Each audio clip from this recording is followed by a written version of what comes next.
There is one super exercise that every senior must do. Stick around.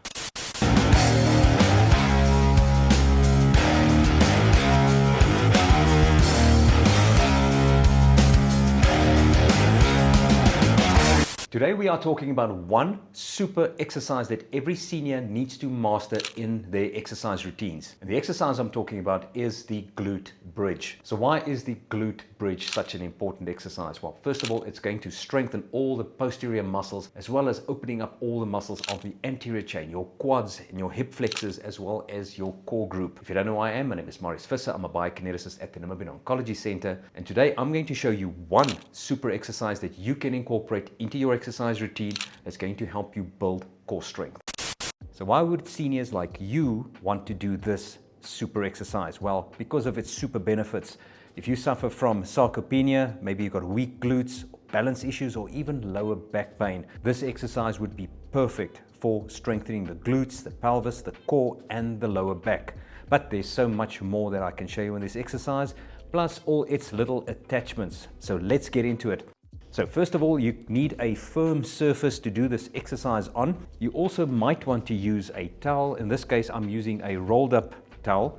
You can use a pillow or whatever you got. So to get into position, I'm going to lie on my back. And then from here, we're just going to bend the knees and make sure your heels get as close to your fingers as possible. If they're not, that's okay. If you start there, I know there's a lot of you that might have had knee replacement surgery, or your quads might be very stiff, which was going to limit you bringing your heels back to your hands, which is perfectly fine.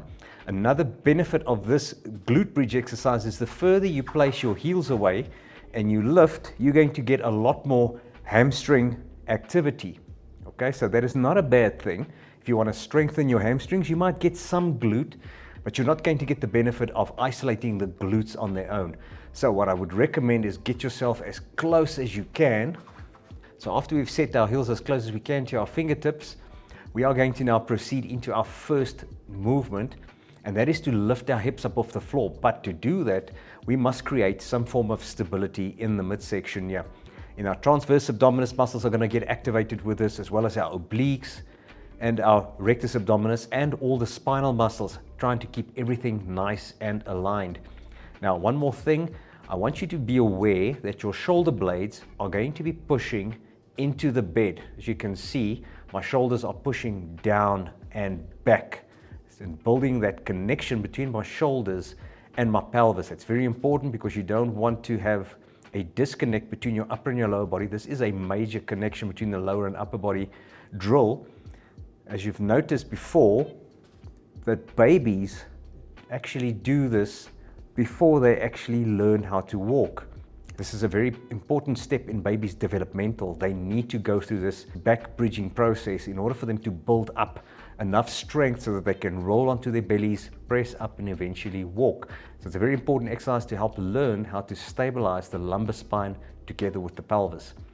So from there, we're going to breathe in, and as we breathe out, we're keeping the belly button nice and tight, and we hold it just enough so that when we're lifting, we're not getting any movement at the lumbar area. And we press out through the heels and relax. I'm going to take this out. I don't need a towel. So from there, we're going to lift through the heels as high as we can. So feel the glutes working, feel the oblique muscles working, slowly down, control, always keeping control so that we don't have any movement in the lumbar spine. And breathe in and out, 4. I'm staying on the heels and I'm trying to push up as high as I can and come down. Some of you might have a limitation because of surgery.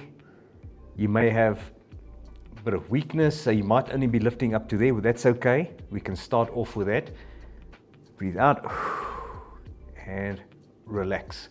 So I've only done a few and I can already feel my glute muscles working and my core muscles are working as well. So another important note where I want you to feel it working is the bum muscles or inside the core. The hamstring muscles are going to work very minimally. If you're starting to feel the hamstrings are cramping, just make sure that we keep a little bit more control around the mid area, because that might be a reason why the hamstrings get involved or over involved, is the pelvis starts moving out of position. So from there, we just reset, roll the pelvis maybe a little bit backward or forward, find that neutral position, And then once we get in that position, we lock it in and we breathe out and we push and slowly come down. And just before we rest, we don't want to rest at the bottom and come up. So we're keeping control all the way through the full range of motion until we get to that 10 or 15 or even 20 rep mark. Breathe out. It's 5 and go 6, and let's do 4 more. Breathe in. 7. If you're feeling something on the front of the thighs, that is your muscles stretching, because what's happening is your glutes are pushing through. They need the range of motion to open up the hip area, so you might feel a stretch, which is very, very good. And let's go 2 more. 9 and last one, and 10, and relax. So there are various ways to actually make this exercise a little bit more challenging. So I'm going to show you one more bonus exercise that you can integrate into this back bridge that's going to strengthen your core even more. So we start off in the same position, trying to get our heels as close to our fingers as possible.